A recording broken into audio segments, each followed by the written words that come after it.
नमस्कार. आज आपण क्लॅप्टोमेनिया या मानसिक आरोग्य समस्येबद्दल माहिती घेणार आहोत, ज्याला चोरी करण्याची अनिवार्य मानसिक इच्छा असेही म्हणतात.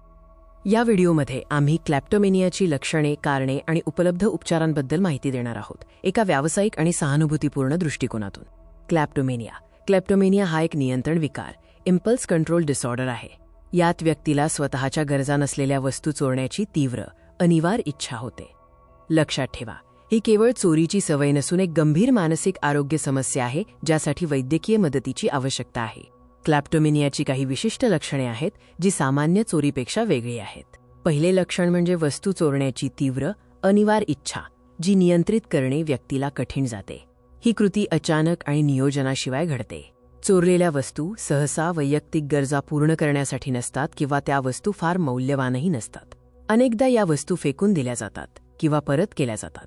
चोरी करण्यापूर्वी तीव्र तणाव वाढतो आणि चोरी केल्यानंतर तात्पुरते समाधान, आनंद किंवा आराम मिळतो. हा भावनांचा एक वेगळा पॅटर्न आहे. या तात्पुरत्या समाधानानंतर व्यक्तीला तीव्र अपराधीपणाची, शरमेची किंवा लाजिरवाणेपणाची भावना येते, ज्यामुळे मोठे मानसिक क्लेश होतात. क्लॅप्टोमेनियाची नेमकी कारणे पूर्णपणे स्पष्ट नाहीत, परंतु काही मानसशास्त्रीय आणि जैविक पैलू यास कारणीभूत असू शकतात. या विकारात मेंदूतील काही रसायनांचे म्हणजेच न्यूरोट्रान्समीटरचे असंतुलन दिसून येते.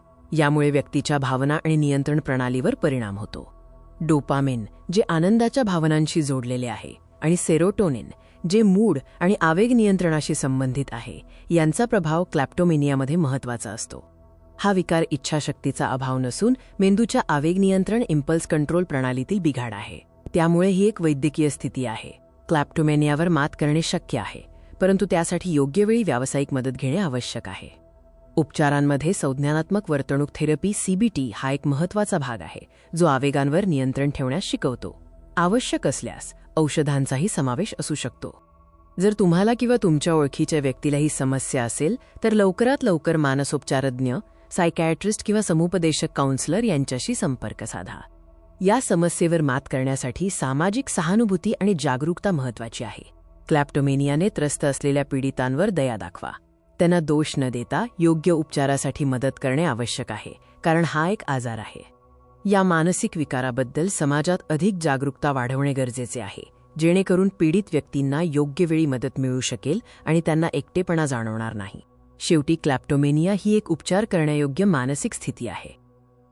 योग्य उपचार आणि समर्थनाने क्लॅप्टोमेनियावर नक्कीच मात करता येते आणि व्यक्ती सामान्य जीवन जगू शकते. मदत मागण्यासाठी कधीही संकोच करू नका.